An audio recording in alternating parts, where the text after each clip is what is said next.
Visi dibawa. Tolong bawa. Tolong bantu dibawa. Tolong. Bantu, Mas ya, Mbak.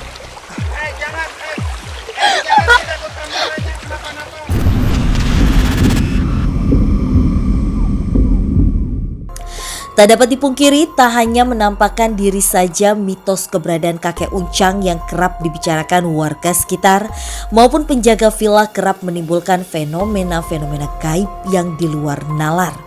Seperti pergerakan benda yang aneh secara tiba-tiba dan sering didapati oleh penjaga villa. Kursi gerak gitu. Ada yang lihat gitu sosoknya yang di dalam gitu kan. Lantas, apakah sosok yang dirasakan kehadirannya di area balkon villa berkaitan dengan mitos keberadaan kakek Uncang? Ataukah sosok tersebut hanya perwujudan dari peristiwa kelam penemuan mayat misterius di area ini? Jadi gini Visi, Mas ya. Sosok ini ada di samping saya. Dan dia tidak mau kemana-mana. Dengan kondisi kulit semua bagian tubuhnya itu ngelupas. Bahkan di kepalanya itu kulitnya itu ngelupas, hanya tinggal apa sih? Tengkorak kepalanya ya? Dengan tubuhnya begini sangat-sangat lusuh sekali. Dan dia bilang dia sempat dibunuh. Dengan siapa? Jadi dia dibunuh sama kumpulan-kumpulan, kayak kumpulan-kumpulan laki-laki, temen-temennya dia. Karena satu hal yang bisa kita bilang, dia itu kayak seneng dengan cewek. Nah, tapi memperebutkan betul banget. perempuan ya. Maaf, tapi apakah dia dibunuh di tempat ini juga atau hanya dibuang jenazahnya di sekitaran sini? Mungkin aku coba komunikasi kali ya Fasya. Maksudnya aku mau coba tarik mundur kejadiannya. Karena sebenarnya kejadiannya ini belum terlalu lama. Betul. Masih dalam kurun waktu 1 tahun belakangan ini Fasya. Iya. Laki-laki ini ditusuk di bagian perut berkali-kali, Iya. sehingga adanya lubang di bagian depan perut yang memang dibiarkan sampai dia merasakan kesakitan. Bahkan bisa dikatakan keadaan naasnya itu adalah dia diikat di bagian kaki, di bagian tangan, dan sempat bagian mulutnya itu dilakban, Fasya. Iya. Dan dibiarkan dengan cara meninggal dengan cara yang perlahan, kesakitan, dan dia dibiarkan untuk seperti dengan keadaan kritis lalu dibuang. Dia sudah dibuang di perairan terdekat dari sini. Dia juga dimakan oleh sosok yang pertama kali tadi kita temui. Karena emang jelas banget sih Fasya, kondisinya benar yang tadi kan Anda bilang, sangat buruk, sangat naas. Apalagi dengan keadaan yang sengaja tenggelam di air, jadi itu membuat badannya itu busuk. Udah bengkak, ininya juga udah bengkak. Udah busuk Iya, udah hampir tiga harian lah ketemunya. Dan saat ini memang sosoknya sangat tenang ada di samping Tenang. kita. Iya, samping kita. Jadi dia emang tenang aja. Tapi ingat Fasya, ini bukan Rohnya. ya yang dulu sudah meninggal, bukan, melainkan yang kita bisa bilang apa ya, Jin. jin yang Merekam dan menjadi sosok ini. menjadi sosok ini. Memberikan gambaran kepada orang-orang yang mungkin bisa berkomunikasi. Oke, tadi Kak Frisly bilang bahwa sosok laki-laki ini tuh memiliki luka tusuk Ya, di bagian perut depan. Di sini, perut. sebelah sini. Jadi di sini emang yang ditusuk lalu diputar. Sebenarnya itu kayaknya bukan pisau deh, Kak. Itu kayak parang Ya, untuk membuka kelapa. Berarti Parang besar. besar jadi ditusuk, terus tusuk gitu. diputar. Tapi kan modelnya bukan Bukan runcing, ya. Emang kayak kotak gitu sih Fasya. Jadi emang ditusuk terus diputar dan itu menimbulkan kayak bolong ya. Iya, lubangnya sangat gede sekali, segini lah Fasya. Kalau yang saya lihat segini. Tadi kan dari tadi kita mencari sosok kakek Uncang. Betul. Menurutku memang sangat dominan di daerah ini. Iya. Sehingga dari tadi beberapa sosok yang kita temuin, dari tadi kita cari informasi mengenai kakek Uncang itu, sampai saat ini kita sudah ada di titik ini belum mendapatkan jawaban yang jelas. Yang aku yakin adalah seringkali adanya perpindahan barang atau ada lemparan suara, bukan sosok yang muncul, tapi itu lebih ke perpindahan barang yang sengaja itu dilakukan oleh makhluk-makhluk seperti ini, yang memang mereka memberitahu kepada manusia kalau ini merupakan daerahnya mereka, ini sudah nyaman dihuni oleh mereka. Itu sih Fasya. Jadi emang dari tadi kita menceritakan tentang sosok ini, datang lagi sosok yang tiba-tiba terbang, dia duduk di tengah-tengah pohon ini. Jadi menurutku ini wow banget ketika kita menceritakan satu sosok yang mempunyai cerita sedih, tiba-tiba ada sosok yang ingin diceritakan juga. Seolah tak hanya dihuni oleh sosok kakek Uncang saja, keberadaan sosok astral lain perlahan coba diungkap oleh Frisly dan Den Ananda memperkuat keangkeran tempat ini. Adanya di pohon dulu kan, pohonnya di sini kan pohon pada gede-gede, tuh ada di atasnya. Kami pun kembali ke pencarian utama kami, yaitu mitos keberadaan sosok kakek Uncang. Hingga saat ini belum kami pastikan keberadaannya. Meski sudah beberapa kali kami coba kuak, namun seakan tertutup oleh sesuatu yang perlahan akan kami bongkar di area ini. Pada saat tadi kita jalan Visi, itu kayak ada sinyal kayak pintu yang betul kata Visi, portal goib. Jadi beda dimensi Visi ya.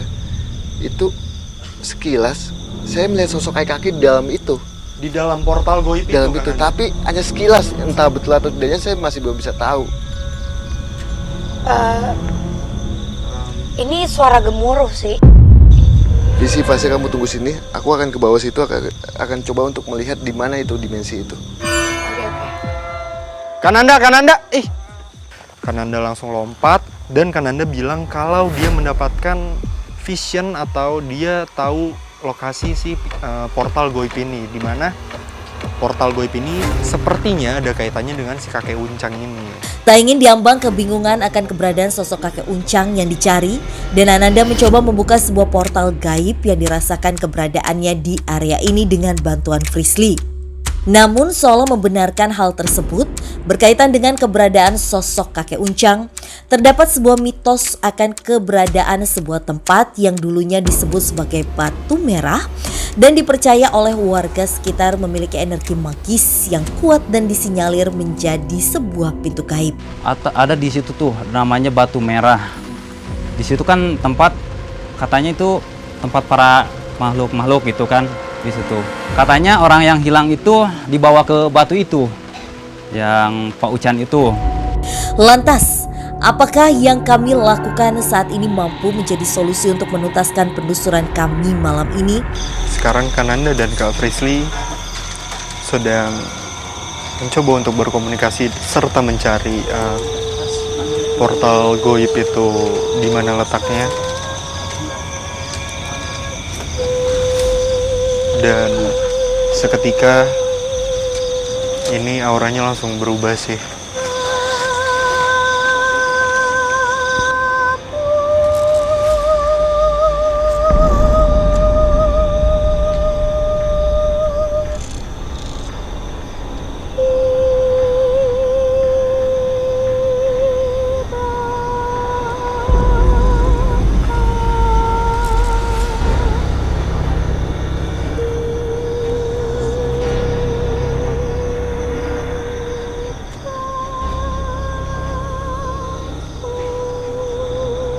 Visi, cukup.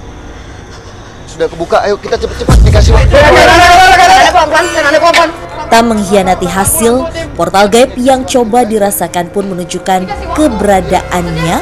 Hingga tak menyia-nyiakan kesempatan yang ada, kami pun bergegas menuju ke sebuah tempat di area villa ini. Kananda, ayo cepat. Ayo, pelan-pelan Kananda, hati-hati. Ayo, Visi mana? Kananda, Tertinggal di Ayo belakang. kita dikasih waktu. Ayo, tadi ada tim yang jatuh. iya. Wow. Ayo kita masuk. Pelan-pelan Kananda, pelan-pelan. Ananda. Astagfirullahaladzim. Astagfirullahaladzim. Fasya. Assalamualaikum. Assalamualaikum. Itu ada apa sungai ya? Nggak tahu Fasya. Assalam. Tetap pelan-pelan. Ayo Fasya. Ada suara. Ada suara. Ayo, Ada Fasya. suara. Ada suara tembak. Ada suara musik. Iya. Ada suara musik. Ayo, ayo. Dan yang bikin aku tambah kaget lagi, Kananda itu ngebawa kita ke salah satu sungai di dekat sini yang keadaannya itu ini tuh lagi malam, terus dingin di daerah sini, dan juga sungai itu tuh licin serta minim penerangan, yang artinya itu tuh sangat amat bahaya buat aku sendiri, buat Kananda, Kak Frisly, dan juga buat tim. Salam.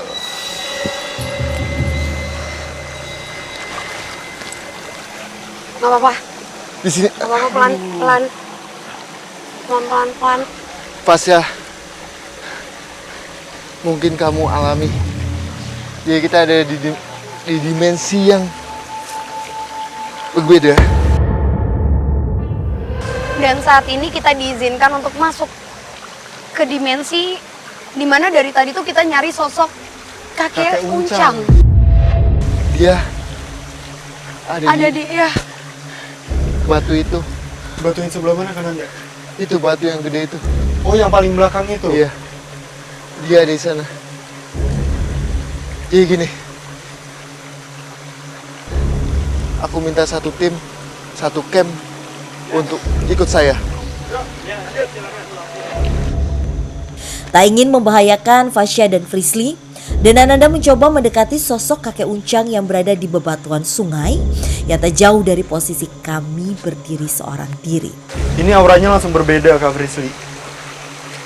Hawanya, udaranya, itu bener-bener langsung berbeda. tadi kamu juga sempat ngeliat sosok laki-laki. Iya, ada sosok bayangan, sosok laki-laki, tapi seperti bayangan. Itu jalan dari sini arahnya ke sana. Karena memang sebenarnya pada saat tadi kalau kalian bertanya kenapa tadi sengaja kami berdua membuka portal yang dimaksud, karena jujur di malam ini Fasya explore tempat kali ini, aku nggak tahu aku kenapa, tapi aku cuma dapat gambaran tuh beberapa dengan sosok yang berusaha untuk jahil. Aku sadar bahwa Kananda mencoba untuk melihat ada sesuatu yang masih bisa kita kaitkan dengan koneksi. Itu menurutku itu juga bisa untuk kita panggil dengan cara aku berkomunikasi sama leluhur juga. Emang beda banget, tapi ternyata memang ada Tak main-main, Den mengalami gangguan di saat berkomunikasi dengan sosok kakek Uncang. Tapi tiba-tiba lagi Kananda. Kananda tuh teriak dan seperti sedang berkomunikasi dengan kakek Uncang. Kira aku sama Kak Frisly nyamperin, tapi ternyata yang komunikasi sama Kananda itu bisa dibilang salah satu bawahan dari kakek Uncang. Assalamualaikum. Waalaikumsalam. Nitip. Ya. Sebentar. Oke. Assalamualaikum. Assalamualaikum. Ya, pelan-pelan ya. Oke. Oke. Kak Frisly, sekarang sosok yang lagi komunikasi sama Kananda dan sama kita ini sosok apa, Kak Frisly? Dia adalah sosok yang menjaga kakek yang dari tadi kita cari. Oke. Benar saja, gangguan yang kami terima berasal dari sosok astral yang menjaga sosok yang kami tuju, yang tak lain adalah pengawal kakek Uncang hingga kondisi kembali kondusif. Oke. Mungkin Kak Frisly bisa ngejelasin sebenarnya kakek Uncang itu sosok apa sih, Kak Frisly? Karena mau dibilang sosok manusia atau sosok yang masih hidup tapi itu Secara gaibnya ada. ya tidak mungkin karena sudah ratusan tahun umurnya. Tapi dibilang dia adalah sosok gaib, tapi jasad dari kakek Uncang ini tidak pernah ditemukan di tempat ini. Sebenarnya dia itu sosok apa sih, Kak Frisly? Oke, Fasya. Jadi sebenarnya beliau adalah manusia yang bisa dikatakan sakti. Mungkin tadi sudah disebutkan sama Kananda di awal, Fasya. Kita bertemu dengan sosok manusia yang memang menganut ilmu, tapi yang aku lihat sebenarnya ilmunya tidak negatif. beliau mempunyai ilmu yang positif, tapi uniknya adalah ada suatu ikatan antara goib dengan manusia ini. Tuh. Yang mungkin Kananda bisa jelasin kali ya, Kak. Iya, kayak- Ada suara di belakang batu ini. Di belakang batu ini mungkin mau Jadi gini, ceritain. kakek Uncang itu ada di belakang batu ini. Tadi ada salah satu pasukan dia yang sempat masuk ke badan saya juga. Iya. Dianggapnya kita itu adalah, kok kamu bisa-bisanya masuk ke sini gitu. Portalnya ya. Portalnya. Nah, betul kata Visi. Jadi kakek Uncang itu adalah dia sosok manusia yang masuk ke alam goib. Bisa masuk ke alam goib. Dan dia emang dulunya itu katanya mau menikah tapi tidak disetujui pada saat itu. Dan dia datang ke sini, menuju ke sini dan dia menghilang. Di belakang kita itu pun juga ada pasangannya, Visi. Aku lihat. Ada pasangannya dengan wanita sangat cantik sekali, dengan tubuh kayak sisik naga warna hijau. Di kepalanya itu ada mahkota, ada kayak mahkota kayak gitu. Nah, sampai dia bilang, sampai saat ini saya juga masih suka menengok cucu-cucu saya. Iya, kayak Sebentar Kananda, sebelum lebih jauh berarti sosok kakek Uncang ini adalah dulunya dia berguru dan berilmu sampai akhirnya dia melewati pintu gaib atau portal gaib dan hilang begitu saja. Ya, jadi gini, Pas ya. Dia mempunyai suatu keilmuan. Bahkan dia bisa komunikasi dengan alam lain. Pada saat dia komunikasi dengan alam lain itu, dia menemukan sosok wanita yang dia anggap itu, wanita itu sayang sama dia. Sama kakek itu. Nah, Andy, dia minta izin pada saat itu sama siapa lah izinnya, tapi tidak disetujui untuk menikah. Manusia yang menikah dengan alam gaib tidak disetujui. Nah, karena tidak setujunya itu, dia datang ke sini dan menghilang. Dan pasangannya itu ada di belakang kita itu dengan pakaian tadi saya bilang, wujud wanita cantik, tapi badan itu kayak sisik naga, hijau mengkilat sekali, ada di belakang itu. Nah, dia bilang juga banyak wanita ada di sebelah sana. Mungkin di tempat yang tadi kita sempat jelasin kali ya, Fasya, karena tadi Iya. kan kita emang berusaha untuk menjelaskan ya, tapi ternyata ada yang langsung komunikasi langsung ke tubuhnya Kananda, jadi kita langsung pindah. Tapi mengenai sosok itu berarti sebenarnya singkat dan penjelasan simpelnya itu adalah kakek Uncang ini adalah manusia yang mempelajari ilmu ke arah gaib, lalu menikah dengan penguasa gaib. Penguasa gaib. Ya, karena ini jujur Fasya, ini kuat banget. Ini kuat banget. Suara, bayangan, sesuatu hal yang sepertinya emang memikat untuk manusia awam pun mungkin bisa merasakan kehadirannya mereka. Dan itu yang menjadi alasan kakek Uncang akhirnya memutuskan untuk pindah ke dunia gaib, Kak Frizzy, karena sosok wanita ini. Ya, karena memang dianggapnya sudah menjadi keluarga ya, sudah Ya. menjadi pasangan. Tuh. Tapi ya itu yang dikatakan sama Kananda, sosok kakek Uncang akan terus menemui mungkin anak, cucu, dan semua turunannya untuk memastikan bahwa keadaan wilayah ini semua masih dalam jangkauan yang aman, Tuh. masih dalam keadaan yang baik. Kakek apa? Dan ini sih aku mau pertanyaan pribadi aku ini, Kak Frizzy atau Kananda mungkin bisa jawab. Tadi kan Kananda bilang bahwa kakek Uncang ini memiliki ilmu yang bisa dibilang ilmu putih. Ya. Ya, Tapi kenapa dia mengganggu di tempat ini? Bahkan menampakkan dirinya ke warga sekitar. Jadi bukannya mengganggu. Contohnya gini, Fas ya. Pada saat panen singkong, nah, kakek Uncang itu mengganggu hanya ingin ngasih tahu kalau kalian panen, kalian bagi-bagi tetangga. betul. Jangan dimakan Jangan apapun segala sesuatu yang dipanen itu buat Diri sendiri. tapi dibagi-bagi katanya. Dia hanya mengganggu pada saat panen dan dia ngomong, saya hanya nengok-nengok cucu-cucu. Iya kakek, Oke. kata kakek, kamu jangan nggak boleh lama-lama di sini. Lebih baik kita ke sana. Kita ke alam sana. Kita cari tempat yang lebih aman. Iya, lebih aman lagi yuk. Kami pun bergegas keluar dari portal gaib ini demi menjaga keselamatan kami dan menuntaskan penelusuran malam ini.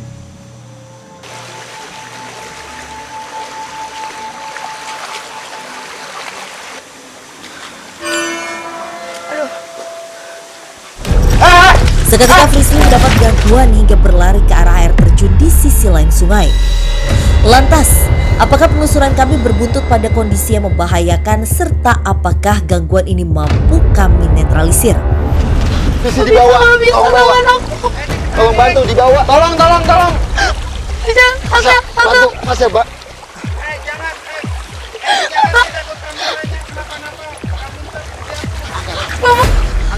Angkat, saya akan bantu. Angkat visi ya. Hei, Anda nggak bisa. Kananda.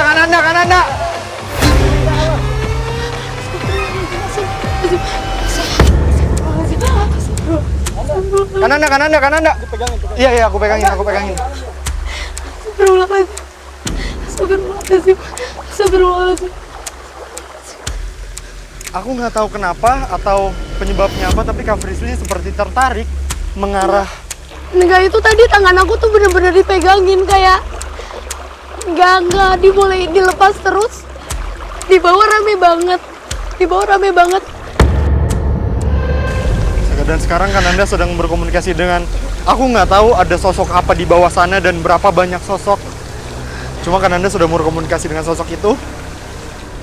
Nggak mau. Kananda, Nggak mau. udah kita pindah ke atas aja yuk, Kananda. Situasi di luar kendali. Gangguan yang berbahaya pun harus kami alami hingga penelusuran pun harus dihentikan. Mengingat keselamatan tim, kami pun bergegas keluar dari area sungai ini. Jadi pada saat kita mau menjelaskan, mau melewati portal Mau keluar dari portal gaib itu? Tiba-tiba ada sosok siluman yang bisa kita bilang sosok siluman yang sama dengan wanita. Pasangan dari ini, kakek Uncang. Ya, tapi dia punya pasukan-pasukan. Nah, itu minta visi untuk tinggal di dalam itu. Ikut dia. Jadi visi tidak boleh pulang. Tapi untuk tetap tinggal di situ. Kenapa visi diminta? Untuk timbal balik katanya. Kita sudah bisa komunikasi dengan kakek Uncang. Saya minta untuk visi tetap di sana katanya. Nah, saya mencoba untuk komunikasi supaya semuanya kita untuk negosiasi supaya semuanya aman. Nanti kita pulang kayak gitu Pak. Terus tadi waktu Kananda komunikasi itu Kananda komunikasi dengan sosok apa, Kak? Jadi sosok pasukan-pasukan yang di bawah itu Pas ya. Tadi saya sempat mau dibawa juga sama dia. Kata dia, udah kalau cewek ini, wanita ini tidak mau ikut saya, tidak dibolehkan, kamu aja yang ikut. Saya bilang tidak bisa, saya bilang itu. Saya masih punya kehidupan, saya bilang kayak gitu. Nah, kata dia, yaudah cepat sana katanya. Kamu udah bisa lama-lama di sini. Tadi tuh aku ngerasa setengah badanku tuh udah nggak di aku gitu loh Kak. Iya, Maksudnya betul. aku ngerasa Tuh. Itu sangat kencang sekali itu. aku tadi cuma takutnya bener-bener aku keluar dari badanku, astral projection terus gak bisa masuk lagi. Jadi bener-bener Iya, udah. Udah. Jadi, panik aja, aku iya. nggak bisa ngeliat ke sana. Iya. Tapi bukankah itu berarti makhluk-makhluk yang di sana itu negatif kan Anda, Kak Frisly? Menurut negatif enggak sih. Jadi sebetulnya Terus untuk apa timbal balik itu? dia butuh teman juga, teman manusia. Jadi kakek Uncang itu adalah sosok manusia. Dia pengen mendapatkan sosok kayak kakek Uncang itu. Ada Yang- penerusnya Iya. gitu, ada manusia yang berilmu yang mungkin bisa Iya. dikatakan mengerti mereka, yang bisa ditarik ke dimensi Betul banget. mereka. Nah, Jadi ini visi maksa. lah, visi yang dia lihat mempunyai kelebihan, gift yang dikasih sama Allah, dan dia diminta untuk ikut sini katanya. Oke, Kak Frisly, Kananda, penelusuran kita udah selesai karena aku ngeliat kondisinya udah nggak aman, udah nggak Iya. kondusif juga, dan aku nggak nyaranin untuk ada uji berani pada malam hari ini. Iya. Ya udah, kita cari tempat aman dulu aja yuk. Kak Frisly, Kananda. Usai sudah penelusuran kami, tak dapat dipungkiri gangguan demi gangguan yang kami alami berujung pada peristiwa yang hampir mencelakai keadaan kami. Akan tetapi, peristiwa tersebut mengajarkan kami bahwa memang kita sebagai manusia tak mampu memungkiri bahwa alam astral memang ada dan berbeda ruang serta dimensi, di mana harus berhati-hati dalam menyikapi hal tersebut.